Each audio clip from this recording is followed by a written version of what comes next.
Hey everyone, welcome to the channel. This is James in Nashville, and this will be a review of episode 1 from season 2 of World Beyond. So spoiler alert if you're not caught up to this first episode. So it opens up to a title card that says 6 weeks ago, one day after Monument Day. So this means that Omaha, as we're about to see, Omaha gets overrun. Population 97,000 plus, almost 100,000 people. And we thought the 10,000 or so in Campus Colony was bad. But this is before Campus Colony. This actually happens before Campus Colony, one day after Monument Day. The helicopters fly over, and then a huge horde, the biggest horde we've really ever seen. They use a mass walker horde as a weapon, destroying 100,000 people. And in a few days, they're going to destroy Campus Colony, another 10,000. Some of the things you hear them talking about, Kubelik asks, are the lanes cleared down to Campus Colony? And the guy says, yeah, they are, and the horde will be there within 72 hours after they finish the job here. Kubelik also handed the guy new orders from Major General Bill, and we don't know what they were, but the way she described them is they are orders beyond even Omaha and Campus Colony. Other things to do. I don't know if it's to take out Portland, if it's to take out some other communities, some other type of orders altogether. So when this Omaha policeman crawled up and he looked like he'd been burned or blown up. And, something definitely happened to the guy. Kubelik says, alert Delta team that we found their escapee. And then the guy shoots the policeman. So that little thing right there is a mystery in itself. And we go to Iris and her dreams, and she does pull the face off of a walker, and you see the CRM mask underneath. We saw that in a promo and did a video on it and talked about it. Definitely a dream, and the message in the dream is that CRM is behind the walkers, meaning CRM is behind the walker attacks. It's not just some random horde that got together, some mass, huge horde that came together and wiped these out. CRM is actually behind it. So we see Hope and Kubelik and Huck in the helicopter, and instead of going straight to the facility, they go to Albany. This is where Kubelik says she was stationed when everything went down. She says that Hope's journey got her close to being ready, but she's not ready yet, and gives her a bag and a weapon and says, you're free to go. Try to make it on your own. Just go try. And she also tells Hope and Huck about Campus Colony. Tells them it was a horde that overran it. And then we get some flashback story footage, some stuff of Will and a guy that CRM took out to kill, but they turn the tables on him and manage to cause the truck to wreck, and they get away, but his friend gets shot in the back.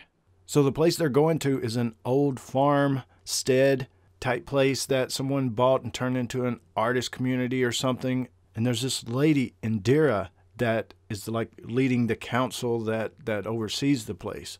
So they sheltered Will. They're going to shelter Felix and Iris. That could be trouble for them if CRM finds out. Not sure. But the purpose of it is the place is called the Perimeter, and they have made a pact. Indira has made a pact with CRM. They'll clear the area of the dead, and they'll ward strangers away from the facility. So they have a neutrality pact, and they get supplies from CRM. And Iris, while they're talking about plans and what to do and stuff, Iris is like, let's go scout out the place. Let's go do something. And Will's like, look, I can draw it out, and I can show you stuff. And the stuff that I can tell you is the only things that we could learn if we went and scouted it out. So we just need to stay put, chill, and not try to get people that's protecting us in trouble.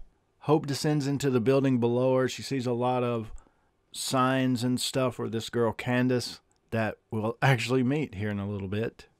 And Huck and Kubelik are talking during the night because they give Hope till morning to make a decision. Like, here's a radio. If you want to go with us, radio me by dawn. But Kubelik is kind of questioning Huck a little bit, and she asks her, like, how much do these kids actually know?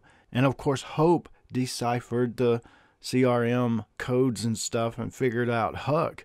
That's not a cool thing. And, of course, Huck fails to tell her mom. She's like, I can't tell mom that. She's definitely trying to play both sides. Of course, back in season 1, she told Felix, look, there's some people over here in this group, this community. Just keep going this direction, and you'll run into them.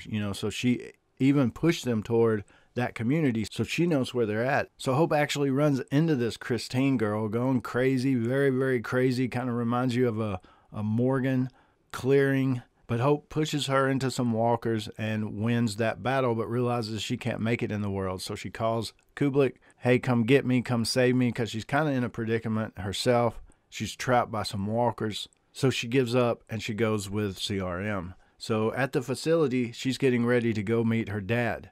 And Kubelik goes by and says, hey, I got some really bad news about Campus Colony, but some good news. And she's talking about Hope being alive, of course. So Huck, her real name's Jennifer, if that ever comes up. Huck goes to Hope to say, look, I lied to my mom about these certain things, so just to let you know, and we need to keep this ruse going. And Hope's like, you just did that to save yourself. I'm not doing any type of a ruse, and the only reason I called you is because I was trapped by walkers. You were my way out. And she sternly says, I do want to change the world. I do want to help the world and help people and maybe find a cure. I do want to work on that. But I'm not going to work on it through these people, with these people. So Huck's definitely in a spot of, oh yeah, Hope could really ruin everything and get her into a lot of trouble. So Hope arrives at the door. Dad comes to the door. It's a reunion, and it's not an overwhelmingly joyful reunion like you might think, but I think they're staying constrained because of CRM and the soldiers. It does make you wonder, though, the questions Hope will ask, the questions he will ask, if they will leave them alone together to be able to talk and ask questions. And Iris goes and gets herself into a lot of trouble. Seems a little far-fetched, but she went and attacked a CRM soldier. She won. She beat him down, shoots him with an arrow in the shoulder, so that helped, I guess. She stabs the guy, killing him, saying, it was you. It was you that did Campus Colony. You were behind that, not the walkers, not the empties. It was you. And that's where the episode ends. Overall, it was an okay episode. I can't say it was a good episode or great, because I'm waiting to see the second and third to make a better opinion about how things are playing out. The big question of why did they overrun Omaha? Why did they overrun Campus Colony? And did they overrun Portland? Why did they wipe out the Alliance, the other big cities? Was it a Middle America, West Coast thing? Did the reasoning have anything to do with one of the other shows, Fear, or the Walking Dead Commonwealth thing, or something like that? And if Commonwealth is 50,000 strong, will they wipe them out or try to wipe them out also? But that's the thing with World Beyond. I'm not sure if I'm attached to the characters as much, but I'm attached to the story, the overall The Walking Dead universe story, and I want to know all these details, so I'll definitely keep watching. And I'll definitely keep reviewing and joining you guys down in the comments with your thoughts and ideas. Let me know what you think. This is James in Nashville. As always, thanks for watching, and stay tuned for more dead stuff.